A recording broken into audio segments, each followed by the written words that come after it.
is Bianca and I am an intern here at East, and today we're going to be talking about salt. Ever wonder why we tend to have cravings for salty foods? That's because salt contains natural essential minerals that our bodies need. While we need some salt in our diet, we usually eat way more than we need. The average adult in the U.S. eats about 3,400 milligrams a day, yet our body really only needs 180 milligrams to 500 milligrams. The American Heart Association and dietary guidelines recommend individuals to limit their salt intake to 1 teaspoon a day. How much is 1 teaspoon of salt? 2,300 milligrams. If you are concerned about your heart health, then the recommended limit of sodium per day is closer to 1,500 milligrams.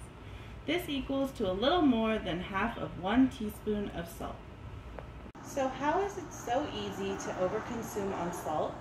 Well, it's probably because salt is hiding in almost everything we eat. Most of the sodium we eat comes from processed and restaurant foods. In processed foods, it is used as a preservative, and in restaurants, it's normally added to flavor the foods we eat. Ultimately, this can lead to high intake that we see in the population. So how can you take steps to decrease the amount of sodium in your diet? A good place to start is by checking the nutrition label. When choosing foods that have acceptable amounts of salt, it's important to look at the ratio of salt to calories. The number of milligrams of salt needs to be less than the number of calories in a product. Let's look at this product. The product has 1,630 milligrams of salt per serving and 280 calories. This is a high sodium product because the amount of salt is higher than the amount of calories. This is a product that we would want to avoid. Now let's look at this product. The product has 85 milligrams of salt per serving and 110 calories. Is this a better option? Yes. There is less sodium than calories in this food item. We've looked at products that have high sodium or salt content, and like mentioned earlier, anything that you eat that is prepackaged or processed likely has high amounts of added salt. This is why it's important to eat mostly fresh and whole foods. So if you're eating more fresh and whole foods, that probably means you're cooking at home and want to use something to flavor your foods. Typically we reach for salt first, but there are other ingredients like dry and fresh herbs, spices, citrus, and vinegars that can add a lot of flavor. You can buy pre-made seasonings such as Mrs. Dash or Italian seasoning, or you can buy single spices and then pair them to make different flavor combinations. For example, to make homemade chili powder, combine 1/8 cup paprika, 1½ teaspoons garlic powder, ½ teaspoon of cayenne pepper, 1½ teaspoons onion powder or an onion, and 1 teaspoon dry oregano, 1 teaspoon ground cumin.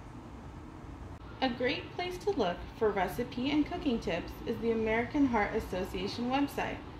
You will find many answers regarding how to decrease salt in the diet while still cooking delicious foods.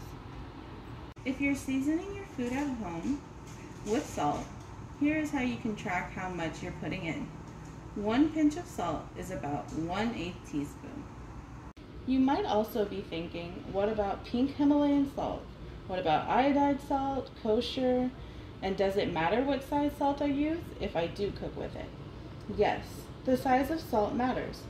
When you use salt that has larger flakes, it is able to cover your tongue more and you can taste more while having to use less salt. Another common question is it pink salt better for you? Sure, it does have more minerals, but it can be pricey. So if your budget allows it, great.